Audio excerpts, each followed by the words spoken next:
On this week's World of Saltwater Fishing, we'll be off Islamorada in the fabulous Florida Keys. I'll be fishing with Scott Wenzel on the local wrecks and reefs. We're going to dial in on one very interesting and peculiar species, the yellowjack.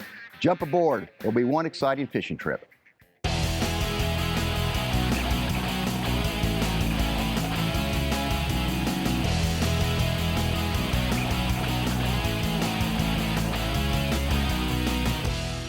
George Poveromo's World of Saltwater Fishing. Big fish don't stand a chance.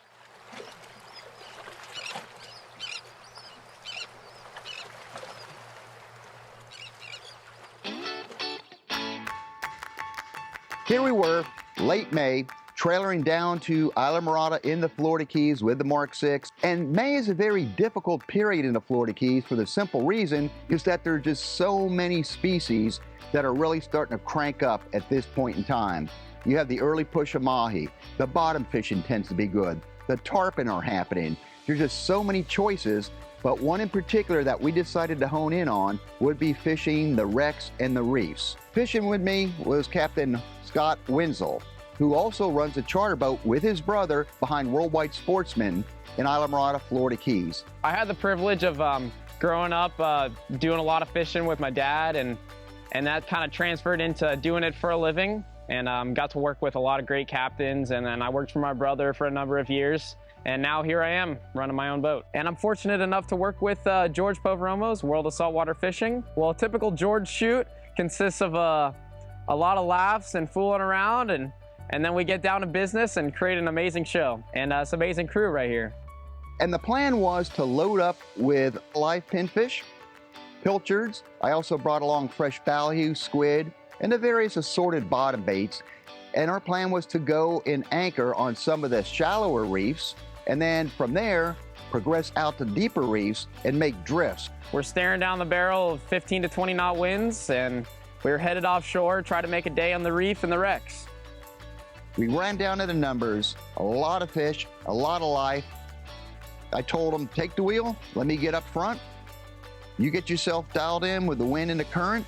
I'll drop the hook, put the chum bag over, and we'll go to work. That's the great thing about bottom fishing. You never know. Something, you got an idea what it is, but you're never 100% sure until you see it.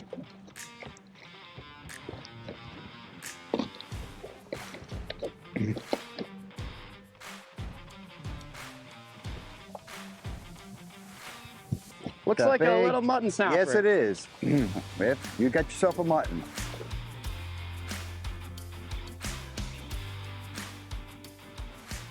That's a keeper.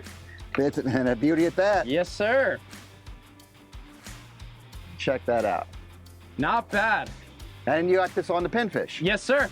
So I belly hooked him on the bottom rod here. Oh, the point hooked that good. And all right, you know what this means? what is that? No Wendy's drive-thru tonight for dinner. No fish fillets. No fillet fish. All right. Awesome. Not a bad first fish, George. And up comes a gorgeous mutton snapper. So when I saw that fish come in, 10 minutes into the fishing trip, I said, it's going to be a banner day. George Poveromo's World of Saltwater Fishing is proudly brought to you by Penn. Let the battle begin. Mako. You'll find them where the fish are. Bass Pro Shops and Cabela's. Your adventure starts here. Mercury Marine. Go boldly. George, we'll be right back. Scott Wenzel and I have to make good on our promise to host a production team for a fish cookout back at the Pines and Palms Resort. We're off Islamorada in the Florida Keys.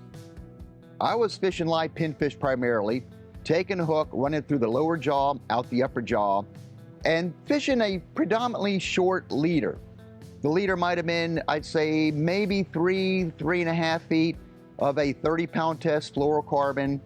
We had the swivel, and above the swivel we had a egg sinker, heavy enough just to get that bait down in the bottom, but yet not be overbearing. Any slight tap from a fish, and of course when a fish does nail that hook, you wind tight and it's game on.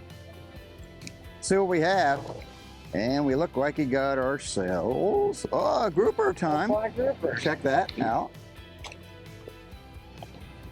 All right, little black grouper.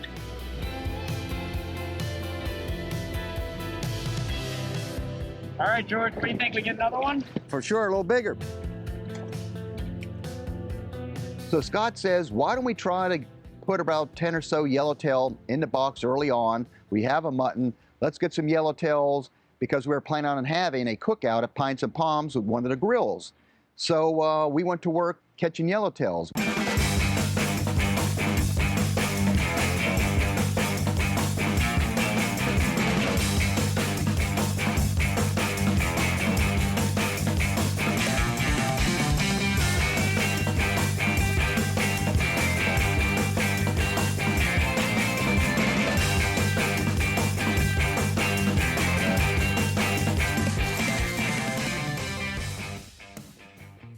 Well, after a while of yellowtailing, we went back to bottom fishing. So we were shuffling around a little bit, and we had a bunch of ballyhoos in the slick.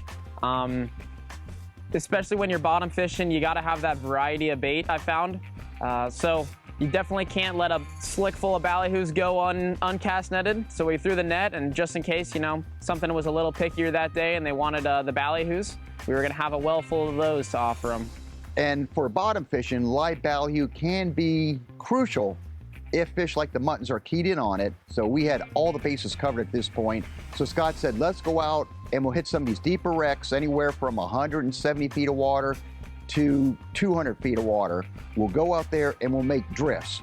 We'll switch our gear around and see what's happening around the deeper wrecks. And I had no problem with that. I said, I'll tell you what, I'll get up there and pull the anchor. You punch those numbers into Simrad and we'll go for it.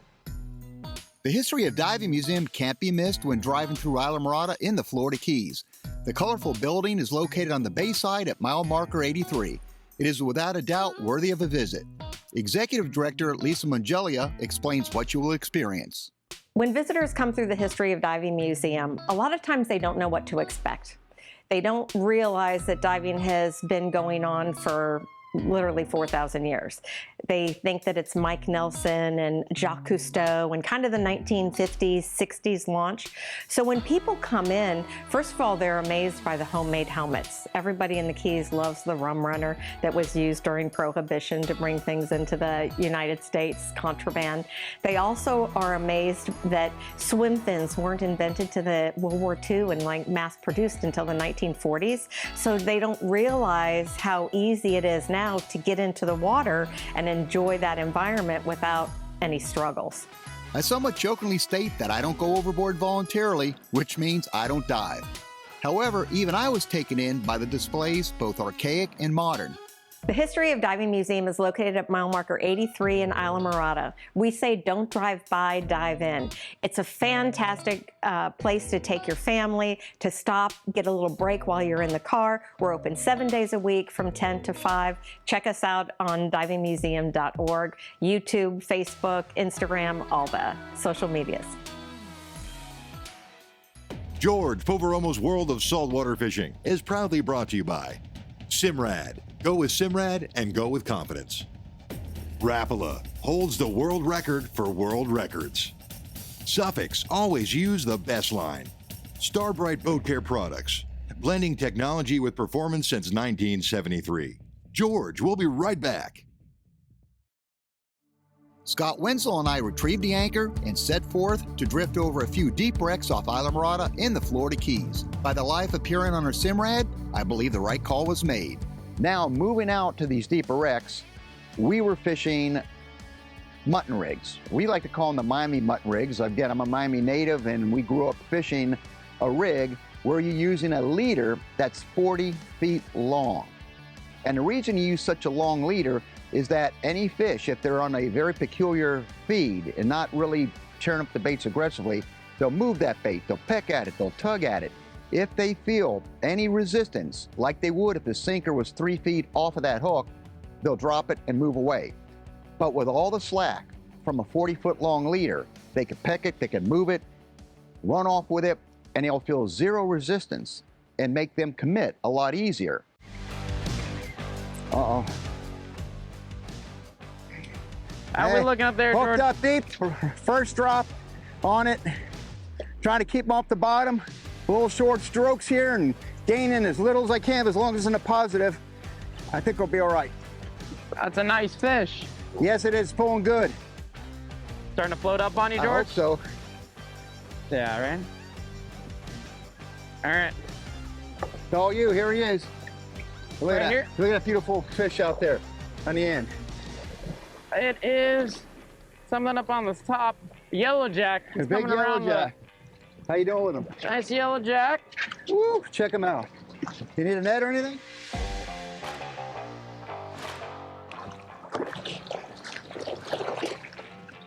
Oh, beautiful. There we go. Nice big yellowjack. This is one of the fish we catch on the wreck side here. And phenomenal eating, right? Oh, man. Nice fish, George. That's a nice one, too. Perfect. Circle set on him. Yes, That sir. is for a. That's on the big side here. Oh, too, yeah. for the yellowjack. Ceviche, You know, sashimi. grilled. It's really what amazing. Absolutely. One of these fish that the charter captains like to keep a secret and Yeah. take home for themselves. That's when you know it's good. All right. Well, that was good. We'll get him on the ice. We're Alrighty. definitely gonna have some good eating with him. Good job, George. Thank you. Amazing fish. Scott gets it on the leader, and we boat a big yellowjack. The first one, basically the first drift along one of the deep wrecks off Islamorada in the Florida Keys. Well, the yellowjack is definitely an underrated fish that we catch down here in the Florida Keys. I would say it was a well-kept secret. I don't know if the divers figured out that they were better eating first or the charter captains down here, but if you show a picture of a yellowjack to anybody that's fished down in the Keys, they've probably said at one point they've let that fish go. And what a shame, because it is an amazing eating fish. So we go back up current, drop another rig down. The yellowjacks inherently swam right past mine and go up to George's bait and hammers it again, and bam, he's got another nice yellowjack on. No way. Is he still running on good, George? No, I've got him under control, him? but he's still running off some line. Stops and I gain on him. Got a short pump him. Gain inches. I'll take it just to get that fish coming up. I starting to see color. Okay. All right, let's see. I think it's another yellowjack. Here, let me walk back. Another a yellow. Let's walk back. Oh, Another yellowjack. Another nice yellowjack. That's pretty cool, right? absolutely. The back or the bow, whatever it is, you're still whooping. You know, you took that because you figured you're gonna get my spot. That's what I thought. My spot moved. I took your spot and your bait, but you got the fish still. All right. Beautiful. All right. Gorgeous looking fish. Yes, sir. Looking forward to eating them, huh? I am. So we were on our fourth drift. I broke down, I put a pinfish on there, and then bam, that thing doubles over in the rod holder. And I picked it up, I put that rod down, I picked it up, and we got tight on another nice yellowjack. This is pretty odd. Yeah, it feels like a... You ever fight the fish?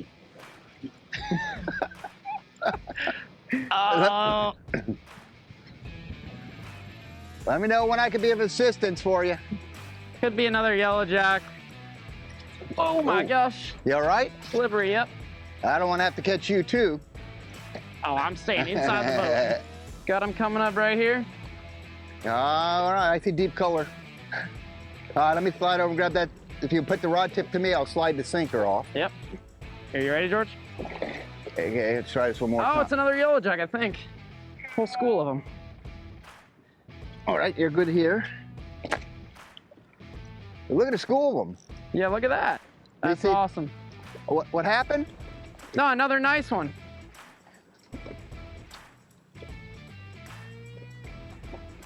Nice fish. Ready?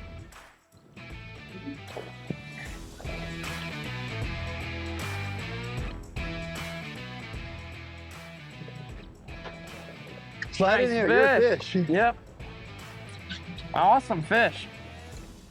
And in true George Poveromo fashion, we had to do one last drift. Mercury Performance Stats, Islamorada, Florida Keys. Seas, 3 to 5 feet. Power, triple Mercury Verado 400 horsepower outboards. Props, Mercury Inertia Eco 21-inch pitches. Total miles, 36. Consistent cruise, 3,800 RPM. Speed, 34 to 36 miles per hour. Total fuel burn, 42 gallons. We'll be right back. George Poveromo's World of Saltwater Fishing is proudly brought to you by the Florida Keys and Key West. Come as you are. ACR, the leader in marine safety electronics. Papa's Pilar Artesian Crafted Rum. Never a spectator. VMC, your expert in hooks. King Sailfish, the pioneer of catch and release mounts. Visit kingsailfish.com. Well, little did George know, he walks up to the bow and bam, his rod's doubled over and we got another one on. And we didn't even have to make one more drift. Remember that talk we had before I walked to the bow, like about 2 seconds ago, making one final drift? Rod holder hooked this. I don't think we need to make the final drift. This is the final drift. Rodney's a better angler than all of us. I'm telling you, I think it's the same flavor. You think so? It's pulling, it's running like that.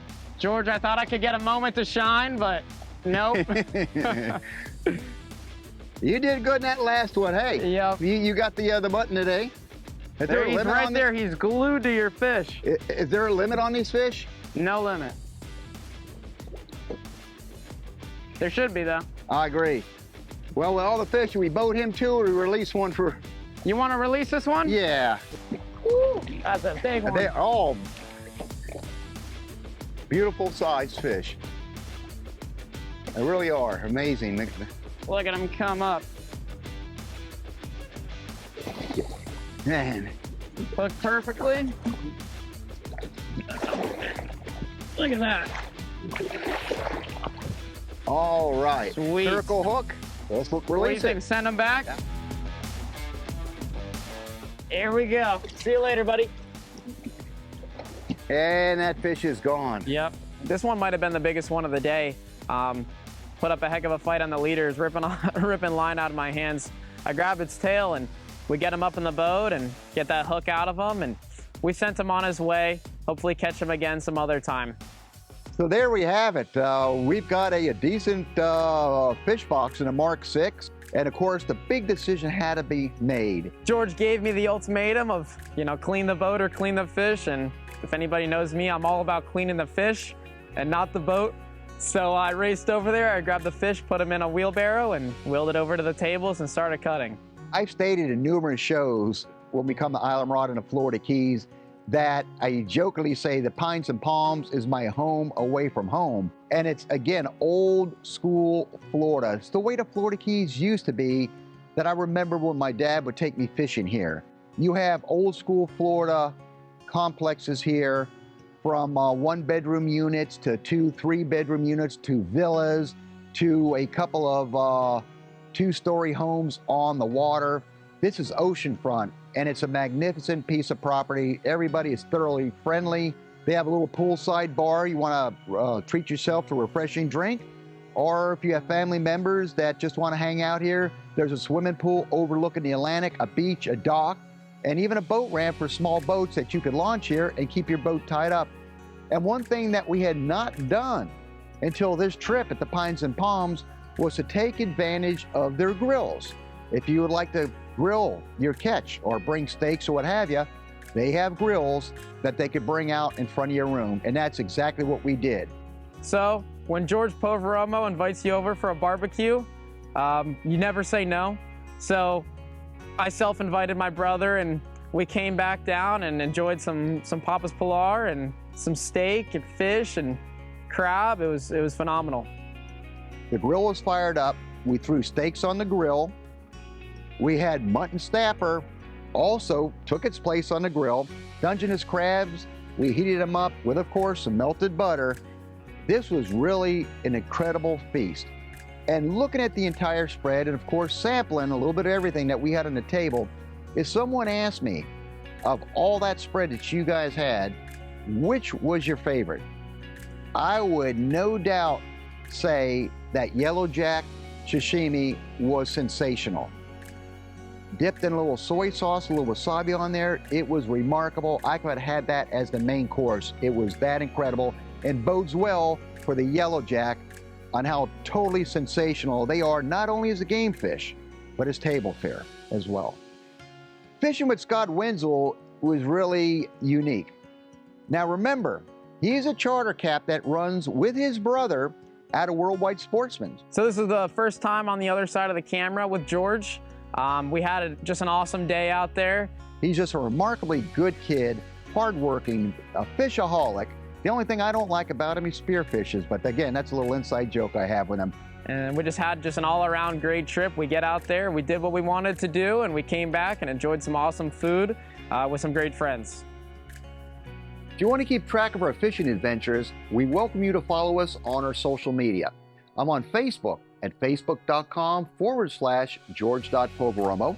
I'm on Instagram at George Poveromo.